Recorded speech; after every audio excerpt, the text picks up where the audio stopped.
Okay students, last lecture में मैंने एक क्वेश्चन लिख कर दिया था कि we are going to prove I plus E is equal to A plus delta, where I is called as the angle of incidence at which the incident ray strikes one of the face of the prism. यहाँ पे triangle A B C एक prism है जिसके A B और ए सी दो faces हैं।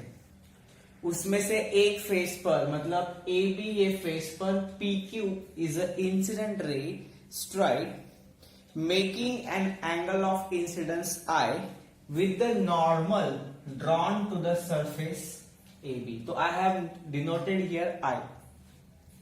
Okay.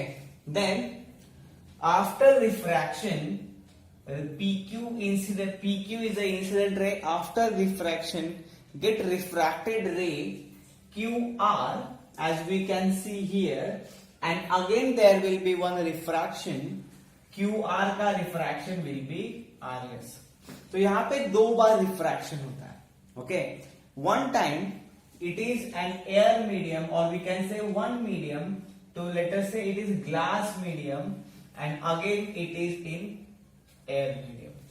Okay, so first case में क्या होता है कि जो इंसिडेंट रे आफ्टर रिफ्रैक्शन जो रिफ्रैक्टेड रे है that bend towards the normal, इसलिए ये जो R1 है आई can say that I is greater than R1. Okay, and in second case when the ray passes from glass to air, the refracted ray bend away from the normal.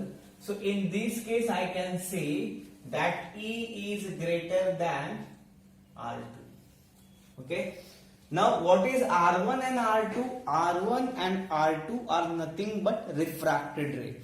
R1 और R2 को refracted रे बोला जाता है. Okay, और ये जो I है that is called as angle of prism. तो इसमें I is incident ray, E is emergent ray, A is called as angle of prism. Now we are interested what is the meaning of this delta. Okay, we can see that the path PQ is moving in this direction, but due to the presence of prism it get refracted or it get deviated in another direction which makes an angle delta. So the angle made by incident ray and with the refracted ray or we can say deviated ray, that is called as delta. Okay, now we will focus on this proof कि हमें ये proof करना है and how we can prove this. Okay, fine. Now already we have given the names according to the last lecture में जिस तरह से मैंने आपको नेमिंग करके दिया था. अब हम लोग यहाँ पे देखते हैं कि एक क्वाड्रिलैटरल देखो, see the quadrilateral A Q M R. Okay, in this quadrilateral ये जो NM is perpendicular to A B, that means ये जो एंगल है A QM is nothing but 90 degree. Also the angle ARM is also a 90 degree plus angle QMR plus angle A is 360 degree. Okay, book में उतना थोड़ा descriptive नहीं दिया है लेकिन मैंने कोशिश की है कि आपको समझने के लिए मैं थोड़ा सा डिस्क्रिप्टिव बता रहा हूं, जिसमें से ये जो एंगल है दोनों they both are actually 90 degree. तो I place here 90 plus 90 plus angle Q M R plus angle A is 360. Therefore angle Q M R plus angle A is equal to 180 degree. ठीक है, मैंने 90 plus 90 180 जो 360 से subtract हो जाएगा. Okay, also in triangle Q M R, ये जो triangle है Q M R, the angle Q M R plus angle R1 plus angle R2 is also 180 degree.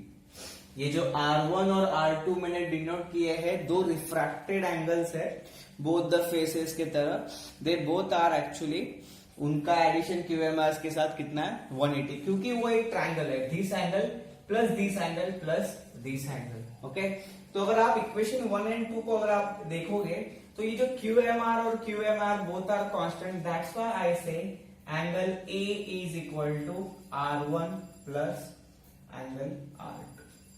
Therefore in short I write A is equal to R1 plus R2.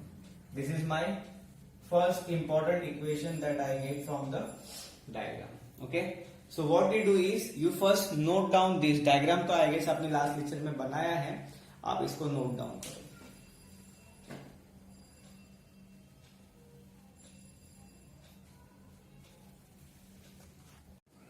Now see, ये जो angle delta है, angle delta, ये जो delta है, it is nothing but this plus this, जिसके angle D Q R plus angle D R Q, आप इसको बोल सकते हो एक्सटीरियर एंगल। ओके, ये जो एंगल डेल्टा है, आप ये डायग्राम को ठीक से एक बार देखो, ये diagram was like this.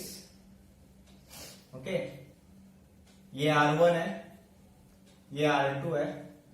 Okay, तो ये R1 और ये R2 है, जिसमें this angle was I, this angle is E। Kindly refer the figure, this figure. Okay, अगर आप चाहे तो ये ड्रॉ कर सकते हो। ये जो I है, that angle is equal to ये पूरा वाला angle. So I can say if this angle is I, तो ये पूरा एंगल भी I हो जाएगा। तो यहां पे ये जो एंगल बना है, ये है I माइनस R1, और सिमिलरली ये जो एंगल है E माइनस R2। अगर आपको नहीं दिख रहा है हैंडराइटिंग, तो मैं बताऊं कि ये एंगल है I माइनस R1 और ये एंगल है E माइनस R2। तो देयरफॉर आई कैन से एंगल डेल्टा, ये जो एंगल है, let's say delta, this angle plus this angle is 180, क्योंकि वो लीनियर पेयर वाले एंगल्स है, और ये एंगल्स, ये एंगल और ये एंगल भी 180, तो यहाँ पे डेल्टा कॉमन हो जाएगा, जैसे प्रीवियस केस में हमने कंसिडर किया। तो यहाँ पे एंगल डेल्टा हो जाएगा एंगल अगर आप नहीं लिखते हो जब भी चल जाएगा, I minus R1 plus E minus R2। Okay, तो फॉर्मूला हो जाएगा I प्लस E, एक ब्रैकेट में डाल दो, minus R1 plus R2 is equal to delta. So delta equal to I plus E minus R1 plus R2 हमने अभी देखा, that is nothing but A, therefore I plus E is equal to delta plus A. So finally we derive the required equation. ये वाले case में क्या किया मैंने, अगर आपको ये डायग्राम नहीं समझा है तो मैं वापस एक बार समझाता हूँ। ये डायग्राम थोड़ा सा इलॉबरेट कर देता हूँ। इस डायग्राम को मैंने इस तरह से किया है, ये डेल्टा है, ओके, और ये आपका एंगल I, तो ये I होने की वजह से ये जो बड़ा वाला एंगल है वो भी आपका I हो जाएगा, जिसमें से ये छोटा जो है इसको हमने R1 बोला है, तो ये जो ऊपर वाला एंगल है ये हो जाएगा I माइनस R1। सिमिलरली यहां पे भी है, सिमिलरली यहां पे भी उसी तरह से किया है। ये जो एंगल है ये R2 है, ठीक है, ये जो बड़ा एंगल है वो E है, तो ये भी बड़ा एंगल E हो जाएगा, जिसमें से ओके ये angle is E minus R2। Okay, तो बस I माइनस R1 और E minus R2 equal to delta, और ऑलरेडी वी हैव प्रूव्ड के R1 plus R2 is nothing but A, that is the angle of prism. तो मैंने लिख दिया I equal to I plus E equal to delta plus A या A plus delta. That is the required equation. Now in another part we also study what is minimum deviation. Minimum deviation का मतलब है ये जो delta है it has a minimum value.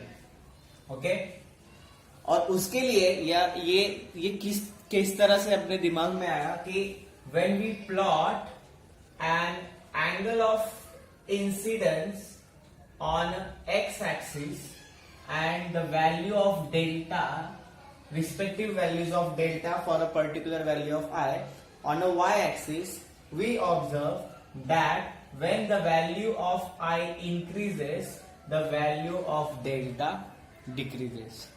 But up to certain values, after that value, the value of delta increases.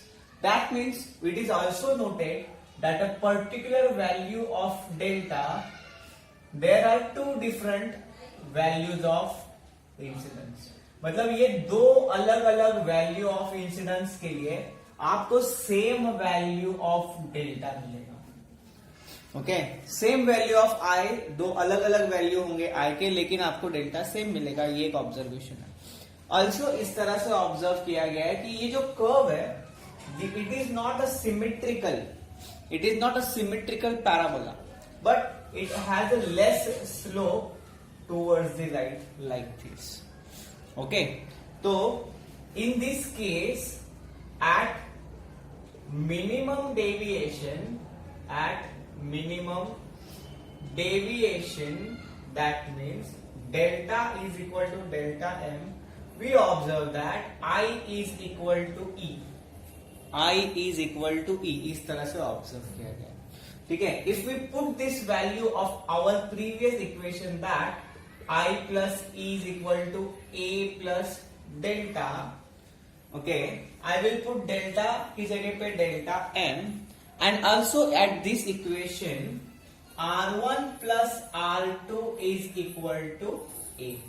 Okay, तो अगर आपने I plus E equal to A plus, so I plus E equal to A plus delta M and also it is observed at delta equal to delta M कि ये जो R1 और R2 है A है. तो क्या, तो मतलब क्या है, at minimum deviation आप क्या क्या ऑब्जर्व कर सकते हो. I equal to E, R1 plus R2 is equal to A. ये दो सारी चीजें हमें ऑब्जर्व करने मिलती है जिसको हम, so I put this value I plus E that is nothing but twice of I, that is A plus delta M. Therefore यहाँ पे I मिलेगा A plus delta M upon 2. Okay, हम इसको एक नंबर नोट कर देंगे. And also R1 equal to R2 equal to R. Therefore A is nothing but R1 plus R2, दोनों की वैल्यू इक्वल होती है. यहाँ पे I write 2i's of R, therefore R is equal to A upon 2. Okay, ये मैंने क्यों लिया, क्योंकि जो रिफ्रैक्टिव इंडेक्स है, रिफ्रैक्टिव इंडेक्स का फॉर्मूला क्या होता है, sine of I upon sine of R. तो यहाँ पे वैल्यू मिलेगा साइन ऑफ I की जगह पे I will write A plus delta M upon 2 और यहाँ पे मिलेगा sine of A upon 2. Okay, therefore refractive index का ये हो गया आपका formula, sine of A plus delta M upon 2 divide by sine of A upon 2. This is called as prism formula. Okay.